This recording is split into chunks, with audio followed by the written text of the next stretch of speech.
আনন্দবিড়িতে সবাইকে স্বাগতম। ঝিনাইদহে সাপ দেখিয়ে প্রতারণা অতিষ্ঠ শহরবাসী। ঝিনাইদহ শহর জুড়ে দাপিয়ে বেড়াচ্ছে 6 থেকে 7 জন অপ্রাপ্ত বয়সের বেদে সম্প্রদায়ের মেয়ে। তাদের বয়স বড়জোর 13 থেকে 16।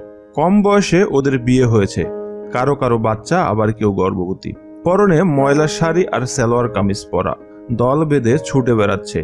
টার্গেটে গ্রাম থেকে আসা কলেজ পড়ুয়া ছেলে বা মেয়ে। কাঠের ছোট বাক্সের মধ্যে থেকে সাপের মাথা বের করে আছে। আগন্তুকের সামনে এগিয়ে ধরছে সেটা। অমনি ভয়ে চমকে উঠছে। এরপর পথ আগলে দাবি করা হচ্ছে টাকা। চাহিদা মতো টাকা না দিলে ছেলেদের শার্ট আর মেয়েদের ওড়না টেনে ধরা হচ্ছে। ছোট কাঠের বাক্সে সাপ নিয়ে চাঁদাবাজি নতুন নয়, কিন্তু বর্তমানে তা চরম পর্যায়ে পৌঁছেছে। পথচারী ও শহরবাসী সাপের ভয়ে ও ইজ্জত বাঁচাতে চাঁদা দিতে বাধ্য হচ্ছে। শহরের পয়সা চত্বর, মুন্সি মার্কেট, পোস্ট অফিসের মোড় ও 10 তলার সামনে সবচেয়ে বেশি এদের আনাগোনা।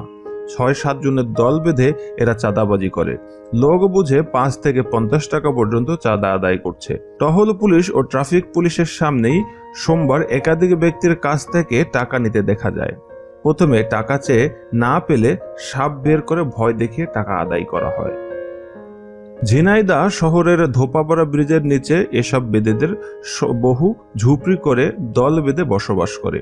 এদের ঝুপড়িতে মাদক থেকে টিভি ও আধুনিক সব সুবিধা আছে। এসব যাযাবর বেদেদের মূল আবাস সাভার ও নাটোরের সিংড়ায়।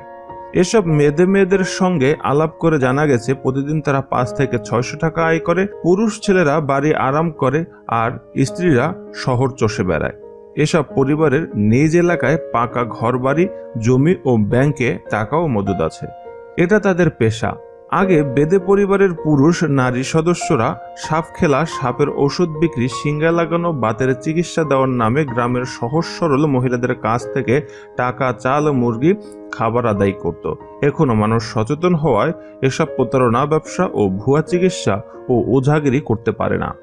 এখন তারা ছোট সাপ দেখিয়ে শহরের বিভিন্ন পয়েন্টে দাঁড়িয়ে জোর করে টাকা আদায় করে থাকে। ভুক্তভোগীরা এদের হাত থেকে পরিত্রাণের জন্য প্রশাসনের হস্তক্ষেপ কামনা করছেন।